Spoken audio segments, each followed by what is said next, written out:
What is going on, everybody? Welcome back to the channel and welcome back to another Detroit Lions video.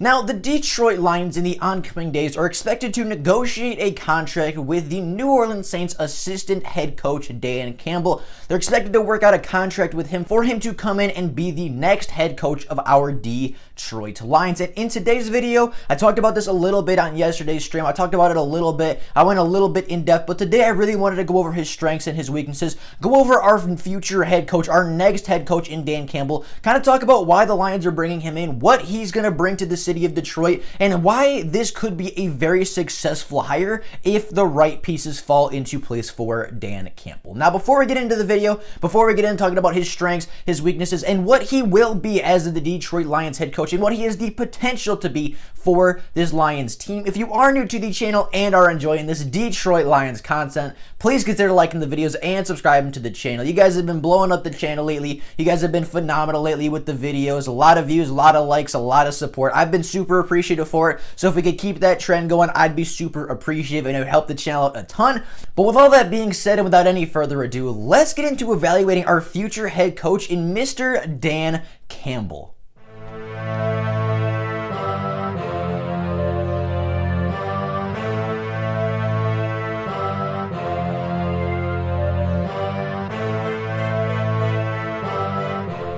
Now, likely the deal with Dan Campbell will not be done until at the very earliest Wednesday. I heard some reports that, one, they're still working on contract negotiations. It's not going to be a big deal, but obviously that stuff needs to get done. And then he said he wanted to take a couple days with his players now, take a couple days with the Saints, kind of with the players that he coached for so long, kind of say goodbye, kind of recap the season, kind of go over everything, and really give a significant and a well thought out, farewell kind of speech, say goodbye, thank all of his players, do all that kind of stuff, really have a proper exit from the Saints organization, which I completely understand.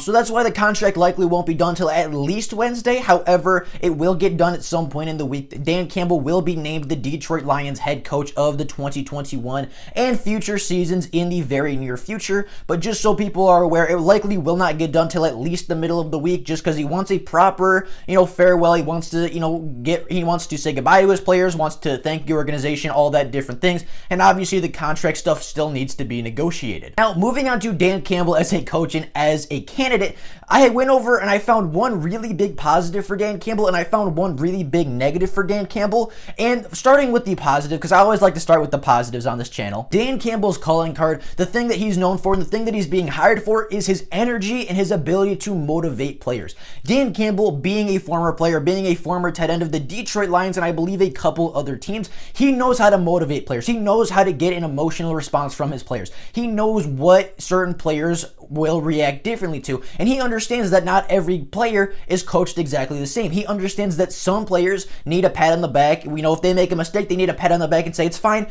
don't overthink it, go out there and play your game, you're fine, you made one mistake, it's not the end of the world. He knows that some players really need a kick in the behind and say, yeah, you screwed up, what are you gonna go do about it? Like, he knows there are different ways to coach different players, and that is a really good trademark of a good head coach. If you can realize that different players need to be coached differently, that is the first thing that great head coaches learn. That's the first thing that makes a great head coach, and that is something that Dan Campbell is coming in here with that experience, with that understanding, with the mindset that, every player is different. Every player needs to be coached different. That's something that Matt Patricia never really grasped. He wanted his team to be a dictatorship. He wanted to be the leader, and every single player was looked at exactly the same, and that did not get a response out of the players. That did not get the emotional response he was expecting out of the players, and as a result, the players turned on him very quickly, and his tenure in Detroit was ruined before it really began.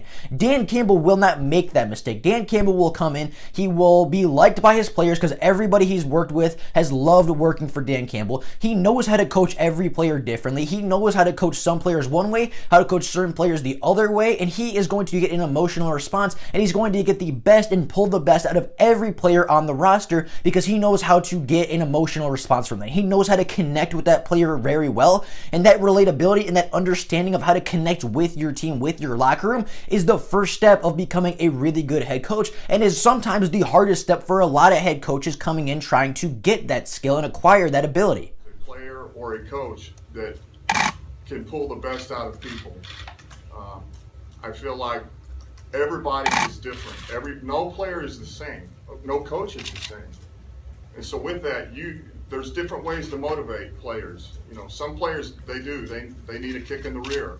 Some players need to be patted on the back. Some need to be challenged. They need to be told that they're not good enough, because that's when they really rise to the top. So those are going to be the things that I have to do, and I feel like that is my strength. I understand people very well, and I understand players. And to me, that's what I do well. That's one of the things I do well. Now the one thing that really I have against Dan Campbell is he's never been a coordinator. He's never really been a play caller. He's not the smartest guy when it comes to X's and O's, and I'm not calling him dumb. That's not what I'm saying. But from a football perspective, from a football mindset, he's not called plays before. He's not had to implement his schemes. He's not had to implement his ideologies onto a football team before, and that scares me a little bit because, he hasn't really done it before. And not saying that he can't do it, and I'm not saying that he doesn't have the ability to do so. Obviously, he was the interim head coach for the Dolphins in 2015. Obviously, he's worked behind Sean Payton for a very long time and has collected a lot of information and learned a lot about the game of football from that perspective. So I do think he's a smart guy. I do think he knows the ins and outs of football. I do think he has some certain ideas that he's going to want to bring in and want to implement. But my big thing with him, my big negative against Dan Campbell is he's never done it before. And that's not saying that he can't do it. That's not saying that he's doomed to fail because he hasn't done it before. There are a lot of very successful head coaches in the NFL that weren't coordinators. Andy Reid was not a coordinator. There's some other guys that weren't coordinators, or if they were coordinators, they were like that for one season, like Mike Vrabel. There are guys in the NFL that are successful without having called plays before. And in the case of Andy Reid, you have one of the most successful head coaches in NFL history being a guy that never called plays before he got the job in Philly. So that standpoint, it scares me a little bit because of his inexperience, but it also isn't an end-all be-all for his tenure as a head coach. That's not enough for me to look at it and say, well, he's doomed to fail because he's never done it before, when I can look at a lot of different people and say, well, they never did it before and they're finding success in the NFL just the same as everyone else. So, that's kind of my big negative on Dan Campbell. He's never been a coordinator, but I do think he's a smart coach. I do think he has a mindset of being a great leader, being a great coach. He has the mindset and the personality of a great coach, and I think with the right coordinators, I think with the right people in the building surrounding him, he can be a very successful head coach. He can be a very good head coach for the Detroit Lions, and he can be the guy we've been looking for a long time. Now, Dan Campbell, as I said, has never been a play caller before, and that is a little questionable for me. However, all that means for the Detroit Lions is they're going to need to find experienced coordinators to come in and help him with the X's and O's, the game planning, and the play calling. That's all that means, and that can be very successful in the NFL. That is not a death sentence in the NFL. If you can find good quality coordinators with experience of running a defense, with experience of implementing their system, their way, and running it their way, you can be successful in the NFL even as a young head coach, even as a guy that has not been a head coach for a long time, even for a guy with very limited experience when it comes to calling plays and building a roster. You can be successful with the right coordinators, and that's why I think the Lions need to hit very well on their coordinator game. I think they did a solid job hiring a GM. I think they did a solid job hiring a head coach. Now they need to hit it out of the park with a good OC, a good DC, and a good special teams coordinator. Those three positions are going to be crucial for this team, because without experience at offensive coordinator, defensive coordinator, and special teams coordinator, this team will not be any good. And I'm not saying Dan Campbell won't be a good coach for the Lions, but without the right play callers, this team will not get to where they want to be. We saw that last year. Matt Patricia was a very smart guy, but his system didn't work, and his coordinators didn't call perfect games. They didn't call great games for the Lions, and as a result, the Lions struggled a majority of the year. The right coordinators, hiring the right coordinators will be very big for this Lions squad. It'll be really big for this Lions team. And if they can get the right guys in here, I'm right now for defensive coordinator, I like Marvin Lewis. I like Wade Fonts. Those are my two big guys right now that I want the Lions to bring as defensive coordinators, because they're experienced, long tenured defensive coordinators. Marvin Lewis was a head coach for a while, so he has that experience as well. And I think those two guys would be very good as defensive coordinators. They've both coached very good defenses in the past and had very successful defenses in the NFL. One of them's been a head coach before and has that experience for Dan Campbell to kind of, bounce ideas off of, kind of talk back and forth with, kind of, get a sense and kind of get a feeling for the job while he's still learning it from a guy that's done it for a very long time before. On offense, I really like Darrell Bevell because he's an experienced guy, and he obviously has run a decent defense or run a decent offense in Detroit for a while. There's a couple other guys out there that I think could be good fits as well for Dan Campbell's system and Dan Campbell's ideology and what we need to bring in to help Dan Campbell be successful? I do think the Lions did a solid job with Dan Campbell. I do like the hire. I think he has a fire. He has a passion for football. Obviously, he coached here before, so he really, truly wants to be successful here more than anywhere else that he's ever been. You look at Dan Campbell, right? He was an interim head coach in 2015 for the Dolphins. He went 5-7 with a very below average roster in Miami. That is on pace to be a better head coach in 3 years than Matt Patricia ever was. And obviously in that roster in Miami, with that roster in Miami, Campbell had a much worse roster and a much harder time in Miami than Patricia had in Detroit. And Campbell is still on a better pace for a better overall record as a head coach. Not to mention that Dan Campbell has a fire within him. He has an energy that he's going to bring out that the players are going to feed off of, that the players are going to love. They're going to get the energy from that. They're going to get energy off of that. And I think he's going to be a very good head coach. I think he's going to be a relatable guy. He's going to be a guy that Lions players can turn to when they need help.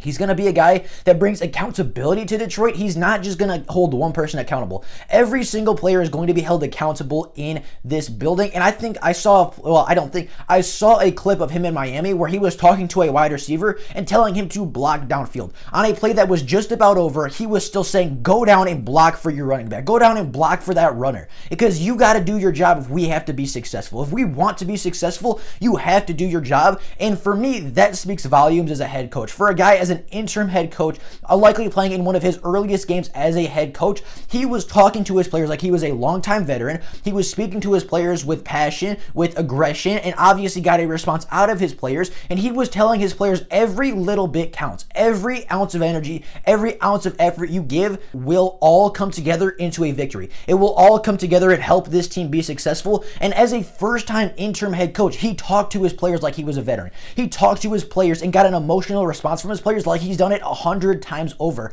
And as a result, that player that wasn't blocking the play before went out and blocked his butt off for the rest of the football game. He got that emotional response from a player that he wasn't even really coaching for a long time. And that kind of response he can get out of players, that kind of emotion, that fire, that passion is something that not every head coach has. One of the better comparisons right now is Jim Caldwell. Jim Caldwell got a good emotional response out of his players. He got his players to play for him because they liked playing for him. Dan Campbell will be the same. He will be Jim Caldwell if Jim Caldwell had fire and passion in his heart. If Jim Caldwell showed emotion, he would be Dan Campbell. Like, Dan Campbell has the same ability as Jim Caldwell to bring out the best in players, but he's also going to bring a fire to Detroit that players are going to feed off. He's going to bring an energy to the building that Jim Caldwell was never able to bring. And I think that extra benefit, that extra additive to his game and to his personality is going to resonate with the players incredibly well. I think he's going to relate to the players. He's going to be a players coach. He's going to be a favorite of the players here in Detroit. He's going to get an emotional response out of these players, and he is going to get the best out of these players every single Sunday. And I think with the right coordinators, with the right play callers on Sunday, this team can be incredibly successful. Dan Campbell does not have the experience of a lot of other coaching candidates, but that doesn't necessarily mean he's going to be bad. Dan Campbell is not being brought in to call the plays. He's being brought in to motivate his guys and get his guys ready for Sunday. And if there's one thing Dan Campbell is good at, it's getting players motivated and getting them ready to play. Now, with all that being said, that is kind of my evaluation on our new head coach, Dan Campbell. Let me know what you guys think about the hire down in the comments below. I like the hire. The more I look at the hire, the more I really, really like it. I think he's a players coach. He has a fire that really fits the city and fits what the players want. I mean, he has a fire that fits exactly what the fans have been looking for. His personality fits the city of Detroit so well. His passion for the game is very, very clear. His love for his players and his players' love for him is very clear and very apparent from the first time you watch anything regarding Dan Campbell. So from that standpoint, and the more I look at it, I really like this hire. And I think with the right coordinators, with the right people around him, Dan Campbell can be incredibly successful in Detroit. He can be the next Mike Vrabel. He can be the next Andy Reid. He can be the next great head coach to come in and, turn a franchise around that has been historically struggling. Now, with all that being said, that is all I got for you guys today. What do you guys think about the Dan Campbell signing? Let me know down in the comments below. I'd be very interested to see what you have to say. With all that being said, that's all I got for you guys today. Hope you guys enjoyed the video, and I will see you all tomorrow with more Lions content. Thank you all so much for watching. Bye, guys.